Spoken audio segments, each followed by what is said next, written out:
ദൈവിക അനുഗ്രഹങ്ങൾ പ്രാപിക്കുവാൻ യാതൊരു കുറുക്കുവഴികളുമില്ല.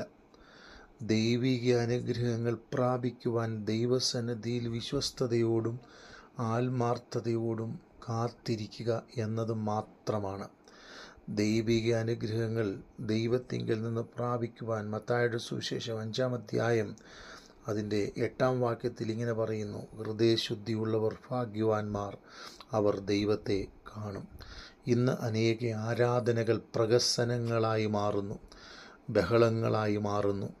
വാദ്യോപകരണങ്ങളുടെ ഉപാധികളോടുകൂടി മാത്രം പ്രഹസനങ്ങളായി ഹൃദയശുദ്ധിയില്ലാതെ ദൈവത്തെ ആരാധിക്കുന്ന അനേക വ്യക്തികളെ നമുക്ക് കാണുവാൻ കഴിയും. അതൊക്കെ പുറമേയുള്ള പ്രഹസനങ്ങൾ മാത്രമാണ്. അതുകൊണ്ട് ദൈവവചനം പറയുന്നു, ഹൃദയശുദ്ധിയുള്ളവർ ഭാഗ്യവാന്മാർ, അവർ ദൈവത്തെ കാണും. ആർക്കെങ്കിലും ദൈവത്തെ കാണണമെങ്കിൽ ഒരു സഭ കൊണ്ടോ ഒരു ആരാധന സ്ഥാപനം കൊണ്ടോ അത് ലഭ്യമാകുന്നില്ല. മറിച്ച് ഹൃദയശുദ്ധിയോടുകൂടി ദൈവത്തെ ആരാധിക്കുവാൻ നാം ദൈവസന്നിധിയിലേക്ക് അടുത്ത് ചെല്ലണം.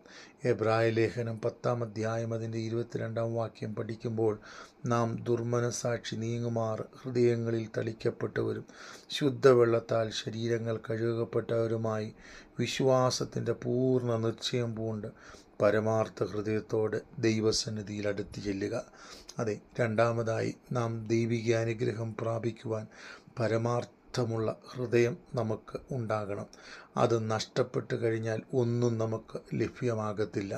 അതുകൊണ്ട് ജീവിതത്തിൽ ദൈവം തരുന്ന എല്ലാ അവസരങ്ങളിലും പരമാർത്ഥതയോടെ ദുർമനസാക്ഷി നീങ്ങുമാറ് ഹൃദയങ്ങൾ ദൈവസന്നിധിയിൽ അടുത്ത് ചെല്ലത്തക്കവണ്ണം ദൈവിക ആലോചനയ്ക്കായി നമ്മെ തന്നെ നാം സമർപ്പിച്ച് മുൻപോട്ട് പോകണം. കാരണം ജീവിതത്തിൽ എല്ലാ നന്മകളുടെയും അനുഭവങ്ങളുടെയും ഉറവിടം ഹൃദയത്തിൽ നിന്നാണ് ആരംഭിക്കുന്നത്.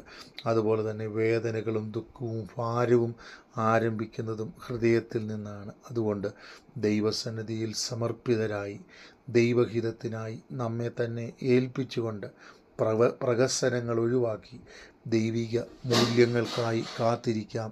ദൈവം നമ്മെ അനുഗ്രഹിക്കട്ടെ.